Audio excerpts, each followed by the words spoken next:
Eunice Rendón, un honor tenerte en este espacio, aprender de ti y poder tener luz en este programa. Gracias, Eunice. ¿Cómo estás?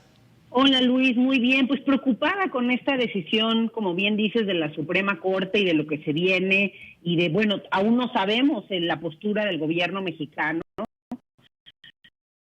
pero como esta decisión de la Suprema, algo bien importante, tú ya mencionabas, creo, varios puntos fundamentales de lo que esto significa y de lo que es que ahora los migrantes, como fue en la época de Trump, a partir de una decisión que se da en el 2018, que además, dicho sea de paso, esto es que tiene que el gobierno. Aquí viene el de la decisión. Primero que nada, como bien lo explicaste, la decisión se da tras una denuncia, una demanda del gobernador Abbott de Texas.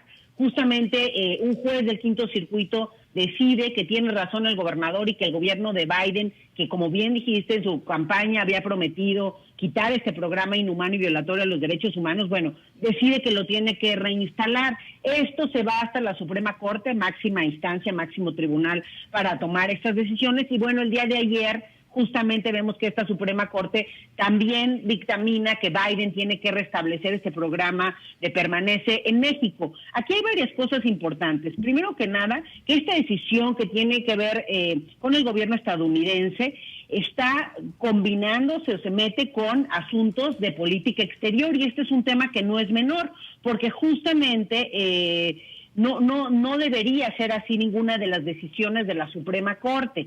Y aquí el tema es de que no pueden implementar el programa de Permanece en México si el gobierno de México no está de acuerdo, porque significa que van a poner y dejar aquí varadas a muchas personas solicitantes de asilo. Además, va en contra de los principios internacionales de la migración, porque ni es ordenado ni es seguro. Lo que hemos visto con este programa, con los casi cerca de 80,000 personas que fueron parte del mismo, es que primero sus procesos no se dan de manera adecuada. Entonces, no se sigue un debido proceso con sus casos, pero además que muchos de ellos quedaron varados de este lado, muchos de ellos terminaron regresándose a sus países por la lentitud de los casos, porque además luego cayó la pandemia y muchos están hacinados en campamentos, etcétera, y muchos otros pues terminaron quedándose en México, otros incluso pasando con polleros y con el crimen organizado, que desafortunadamente cada vez está más metido en la trata y tráfico de migrantes, terminaron cruzando hacia Estados Unidos.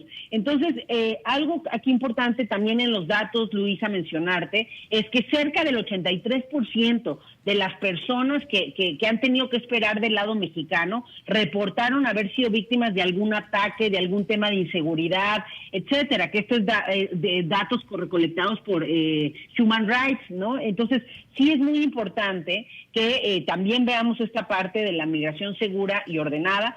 Y otra cosa todavía más importante, si bien Biden había cumplido con la promesa de terminar con Permanece en México, incluso cerca de 13,000 personas que eran parte de este programa, de estos casi 80,000, habían ya logrado ingresar en goteo hacia Estados Unidos para seguir su proceso por allá, que es como lo marca la normativa internacional y los parámetros también relacionados con el asilo. Entonces, ya habían ingresado a Estados Unidos para seguir sus procesos cerca de 13,000, todavía faltaba un buen número de estas personas, iban, como te digo, en goteo. De hecho, el gobierno de Biden había calculado que iba a tardar hasta 8 meses, un año, para lograr ya ingresar a todos los solicitantes que están del lado mexicano por el término del programa, pero ahora tenemos, si se reinstala el MPP, ¿no?, los protocolos de permanencia en México, a los solicitantes de asilo, que tú ya bien decías que es casi ser de facto un tercer país seguro. Sí, claro. Segundo, tenemos al título 42, que hay que decirlo, Luis, Biden ha hecho un uso masivo de este título, más que Trump, casi un 60% más que Trump. ¿Qué significa esto? Que también a personas que ellos deciden que pueden poner en riesgo la salud de los estadounidenses, los regresan. Muchos de estos son núcleos familiares.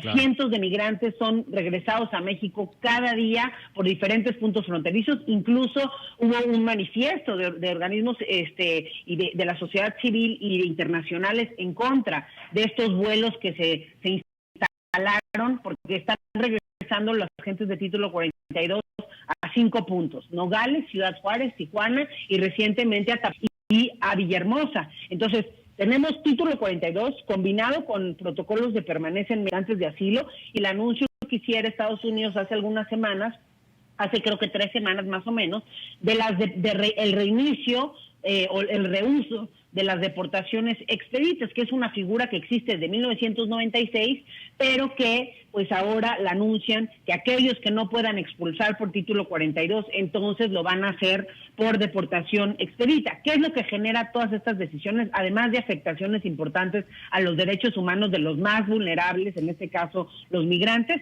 además de eso genera para México una presión muy importante en la frontera norte, en lugares como Ciudad Juárez, que es el que más conozco y en donde más estoy, Claro. en donde de por sí ya hay un problema también de seguridad y en donde desafortunadamente, Luis, por un lado se calcula que cerca de 20% de las personas que están regresando por título 42 vienen infectadas de COVID, entonces también pone un reto en materia de salud pública, porque tampoco les están haciendo pruebas, los están regresando, simplemente los atrapan y los regresan. Y por el otro lado, en donde el crimen organizado desafortunadamente cada vez está más metido, vemos afectaciones importantes en materia de seguridad.